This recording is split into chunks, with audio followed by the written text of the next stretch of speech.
যত রাজাকারের বাচ্চারা নাতিপুতি হলো ভেদাবে, তাই না? কারণ পুলিশ তাদেরকে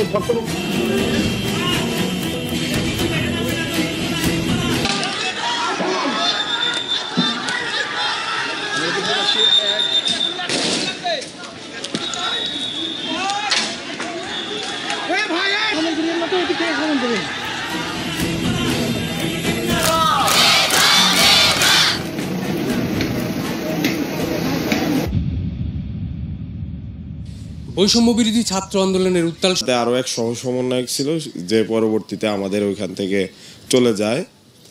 আমরা চারজন মিলে উত্তরায় যেহেতু হতাহত বেশি হয়েছিল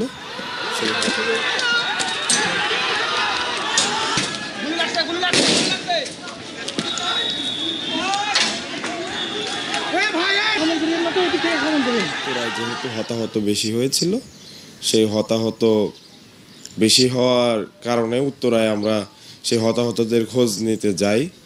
তো খোঁজ নেওয়ার পরে আমরা অনুভব করতে পারি যে আমরা আসলে আমাদের চারপাশে গোয়েন্দা বাহিনী তারা ঘোরাঘুরি করছে বা তারা আমাদেরকে একজন পেশেন্ট সেজে আমরা ইমার্জেন্সি অ্যাম্বুলেন্স কল করে সেখান থেকে আসি এবং আল্লাহর অধিকার হয়ে গেছি রাজাকার। আরে রাজাকার তো আমি তোমাদের করি নাই, তোমরা নিজেরা স্লোগান দিয়ে তোমাদেরকে রাজাকার করেছো। তোমরা স্লোগান দিয়েই তোমাদের পরিচয় দিয়েছো। তোমরা শুধু না, তোমরা রাজাকার, তোমার বাবা রাজাকার, এটা তো তোমরাই করেছো। আলটিমেটাম, এখানে আলটিমেটাম, ওখানে আলটিমেটাম দেওয়া শুরু হলো। ধরনের কথা, একটা মানলে আরেকটা মানলে আরেকটা, এক দফা কোটা সংস্কার, তার থেকে চলে গেল 3 দফা, তারপরে 6 দফা, তারপরে 8 দফা, তারপরে দেশের সংবিধান হিসেবে চাপিয়ে দিতে চায়। সেই জায়গাতে হচ্ছে ফেসিবাদের প্রথম বীজটা বপন করে দেওয়া হয়। আগামীকাল 5 সেপ্টেম্বর আমাদের ছাত্র জনতার অভ্যুত্থানের 1 মাস পূর্তি উপলক্ষে আমরা একটি শহীদি মার্চ করতে চাই। চট্টগ্রামে চাঁদাবাজি, সিন্ডিকেট ও লুটপাট বন্ধের দাবি নিয়ে রাজপথে শিক্ষার্থীরা।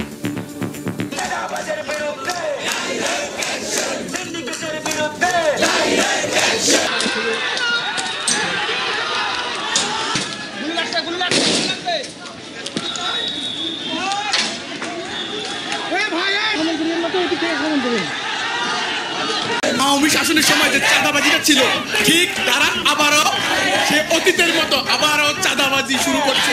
আমাদের এই বীর চট্টগ্রামে কোন রকম চাঁদাবাজ, সিন্ডিকেট, অন্যায়কারীর জায়গা হবে না। সলভ করতে পারছি কিনা, যদি সলভ করতে পারতাম তাহলে বেশিরভাগ দাঁড়াইলো কেমন 71 উপরে। আসসালাম, নাম ধরে বললে তো এখানে কেউ দাঁড়ায় থাকতে পারবেন না। 100 জনের উপরে। আমি তো যখন বন্দি ছিলাম বাসার ভিতরে, এই যে আপনার প্রথম 210 জন যখন এলো, তখন এর ভিতরে 84 জন হচ্ছে দিনমজুর, একজন আছে দিনমজুর এখানে।